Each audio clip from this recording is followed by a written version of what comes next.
AEW Dynamite starts off with an MJF promo, but it gets interrupted by Daniel Garcia. Daniel Garcia comes out to the ring to say some positive words to MJF, mentions MJF historic AEW title reign, and that MJF has motivated him. MJF was one of the only people that saw Daniel Garcia as a pillar of AEW, and he mentions that since their last match, it motivated him to become better, and that Daniel Garcia ends up mentioning that since his that loss, it made him want to be one of the foundations of AEW. Then MJF ends up addressing Forbidden Door, mention his match, and he ends up thanking Daniel Garcia and ends up saying that since Daniel Garcia had his title shot against MJF, that he became better and he's grown a lot. He mentions how the reason he gave Daniel Garcia the title shot was because he believed in him and that he earned it unlike everyone else, and that Daniel Garcia reminds him of himself. Then he ends up alluding to having a match with Daniel Garcia and ends up saying that he wants to fight Daniel Garcia at All In. Before Daniel Garcia can even get a word out, Will Ospreay comes in the ring, and tells Daniel Garcia that he got his championship opportunity next week for the International Championship, but also for the AEW World Championship, alluding to Will Ospreay assuming he's going to automatically win that match. He ends up one-upping MJF. They have a little stare down. MJF didn't like that, and MJF ends up leaving the ring. Interesting what they did here. Nothing too special here. They was really trying to build up Daniel Garcia, build him up as like the next guy up, that he's eventually going to be the next guy that they're promoting. We'll see how this goes, because typically with AEW, they typically build him up, drop him back down, build him up, then drop him back down. So hopefully they keep up the momentum, because I like Daniel Garcia.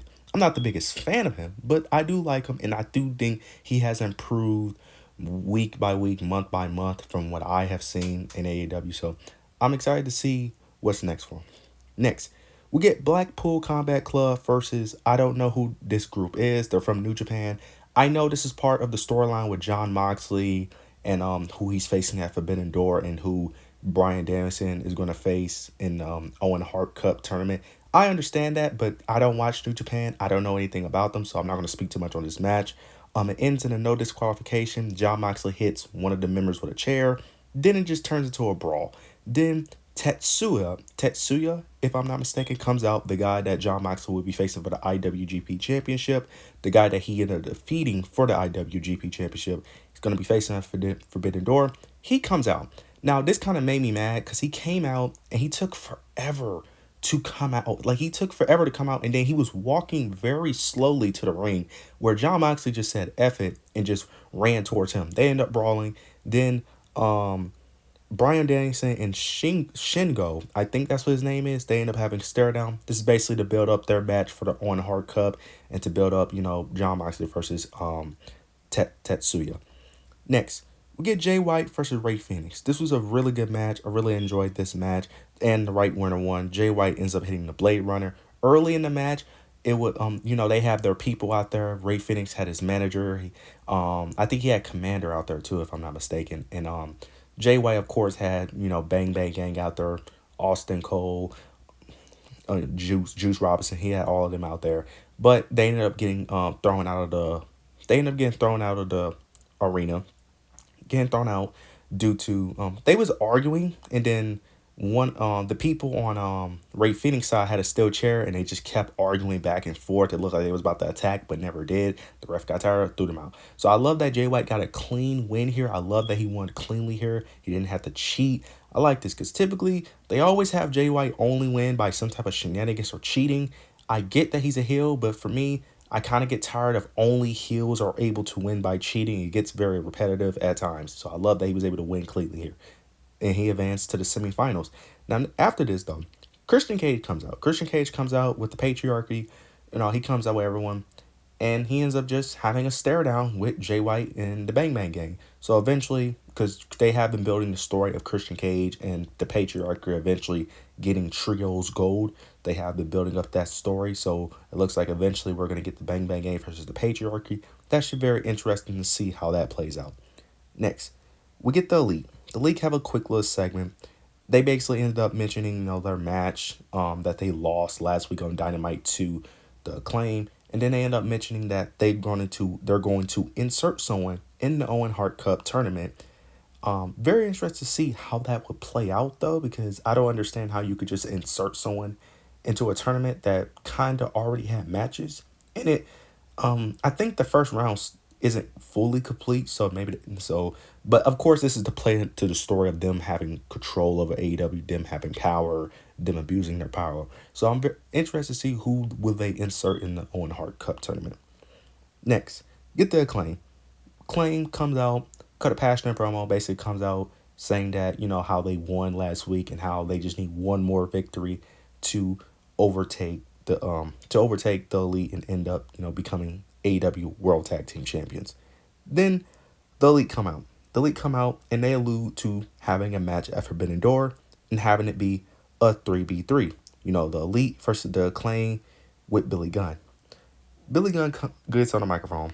He ends up saying that he has a better idea, and he ends up showing the Titantron one of Okada's rivals from New Japan.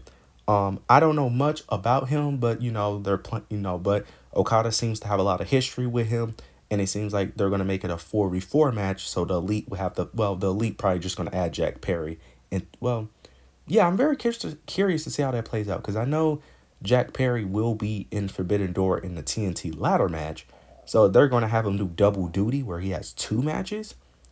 That's very interesting. I don't know. They might end up having him do double duty, or they might end up just having to find another person. But right now it looks like they're going to try to make it a 4v4 instead of a 3v3. So I'm very interested to see how that plays out. Next, we get Toni Storm, Mariah May, Mina Shirakawa versus the Outcast. I like the story they was telling here. The story they was basically telling was Mariah May has to choose between Toni Storm and Mina and Toni Storm constantly being jealous of each other and constantly fighting for the attention of Mariah May. Throughout this match, Mina and Toni was not getting along. Each time Mina was in a ring, she never tagged in Toni Storm. She would always tag in Mariah May. And when Mariah May was in the ring, every time Mariah May tried to make a tag, Toni Storm and Mina kept on trying to make her choose between one or the other, and Mariah May just couldn't make the decision. But Mina Shirakawa did pick up the victory here. She picks up the victory for Toni Storm and Mariah May. After this, it looks like everything is going good. Mariah May brings out the champagne and have Toni Storm and Mina toast. But after this, Mariah May gives Mina a hug, and then Toni Storm starts dancing with Mariah May. She starts dancing. Mina gets angry. Mina grabs the champagne bottle, ends up trying to attack Toni Storm, but Toni Storm ends up avoiding the attack, and she accidentally hits Mariah May with the champagne bottle and cracking it on her head. This was good. I love what they did here. This was great. This is definitely going to play a factor into the match at Forbidden Door, because I do think Mariah May will interfere in that match. It's just whether or not is she going to interfere to help Toni Storm or to be against her. She's most likely going to help Toni Storm. It only makes sense. But I'm very interested to see how this plays out, because I do like the storyline of two women fighting for the love of another woman. I like this storyline. It's very unique and it's very interesting. I like what they're doing here, though. Next, get the learning tree. I'm not going to speak too much on this because I generally do not care at all about this. Basically, because they rambled for a long time. Basically, Chris Jericho alludes to trying to find another member to fight Hook, Shibata, and Samoa Joe, because last week, on Collision actually, Samoa Joe, Hook, and Shibata ended up attacking the Learning Tree and ended up offering a challenge against them at Forbidden Door. But Brian Keith ended up getting injured on Collision, apparently. So Chris Jericho needs another member. And Chris Jericho ended up playing on the Titantron, a wrestler from New Japan, I'm assuming. But the wrestler from New Japan ended up saying that he doesn't want to wrestle with Chris Jericho. He despised Chris Jericho and that he wants to face him for his FTW championship. Then Samoa Joe, Hook, and Shibata comes out. Samoa Joe basically talks some trash to Chris Jericho. He ends up getting underneath Chris Jericho's skin, and it just turns into a brawl, and that's it. Turns into a brawl with Samoa Joe, Hook, and Shibata getting the upper hand, with Chris Jericho, Big Bill, and Brian Keith leaving the ring.